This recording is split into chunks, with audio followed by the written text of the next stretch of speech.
I've been wanting to reach out to you for a while because everybody in the NFL is trying to get in the minds of how we've changed playing this game at the quarterback position. You're a guy who's been looking at this, obviously, for the collegiate level professionally. You played it professionally. And I'm wondering, what do you think of when you hear that Kyler Murray checked a positive box by measuring in at 5'10" and an eighth at the Combine?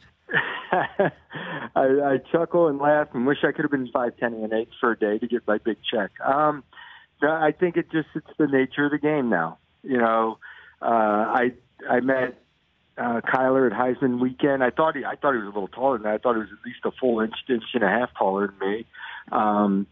And you know, with the spread offenses, the way teams use their quarterback as a runner, now athleticism is looked as an advantage, an asset.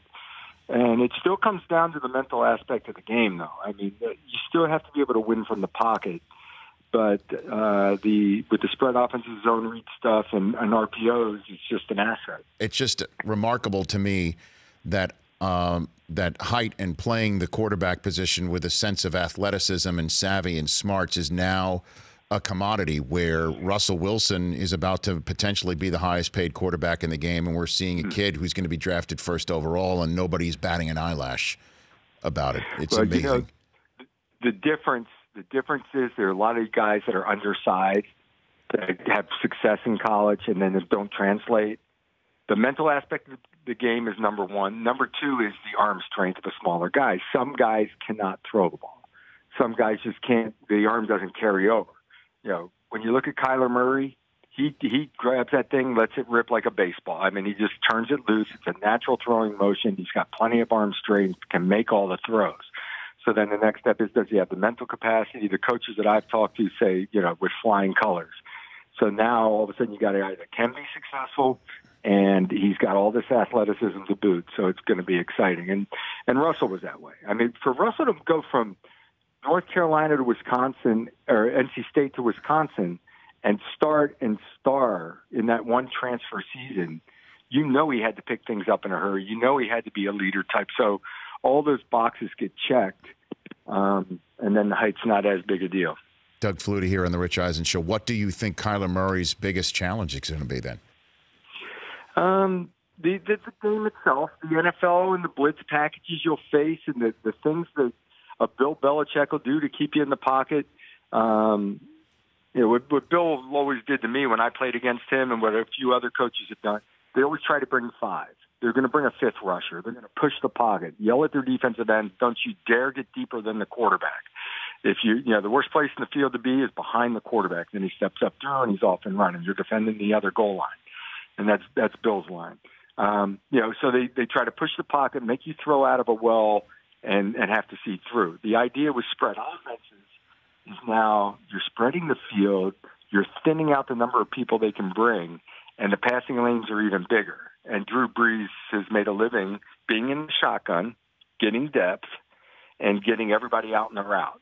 You know, you start keeping a tight end in or a back end to block, well, that's two more bodies in there on your side and two more bodies on their side that clutter up the picture.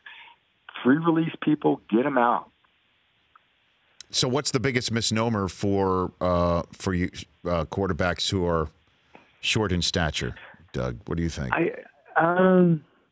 You know, the height thing can be a problem, but you've played the game from your height your entire life. You've seen it from that perspective. I just don't think, especially if you can get yourself in the shotgun, that the vision is not really that big a deal. And I think that even the tall guys, I remember Cliff Stout on a Monday night game getting 3 consecutive passes batted back in his face. And it was like 6'4", 6'5".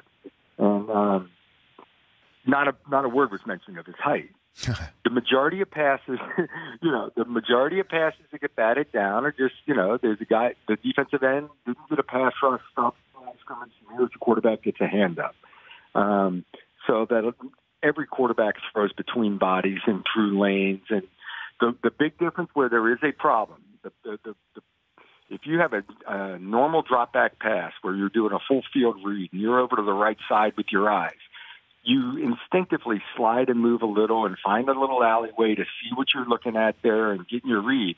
And when it's not there, I always had to move towards the backside route or move towards the check down to find them and get it down. So once the initial 1 to 2, 1 to 2 to 3 isn't there and you're going from front side to backside, a lot of times if you just turn and look, it's going to look like a wall to you. And you got to refine some lanes or move to those lanes. That's the only time that it ever became an issue for me. For more of The Rich Eisen Show, tune to Audience Channel 239 on DirecTV for free on BR Live or download the Rich Eisen Show app.